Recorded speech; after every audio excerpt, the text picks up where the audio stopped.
Good morning सगळ्यांना. आज खूप लवकर उठलो, त्या सगळं कामं झाली माझी आज खूप लवकर. पण मी सकाळपासून ना चहा नाही पिले एकदा पण. उठल्यापासून आंघोळ वगैरे करून देवपूजा करून मग कामं करायला घेतली. मी अजून नाश्ता केलाय. मी चहा होईपर्यंत तुम्हाला मी बाहेर दाखवू का? मस्त असं वातावरण बघा आमच्या इथे कसं मस्त असं वातावरण आहे.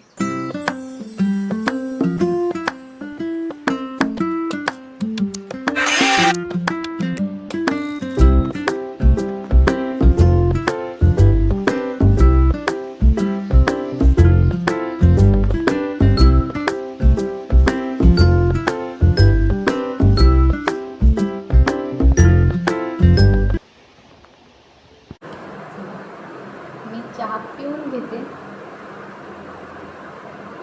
सकाळपासून आत्ता चहा पिते मी. सगळी कामं झाल्यावर सकाळपासून चहाच केला नव्हता. पण आली चहा पिऊन घेते मग जेवते. चला मी तर जेवायला घेतले. व्हिडिओ आवडला असेल तर एक सबस्क्राईब आणि लाईक नक्की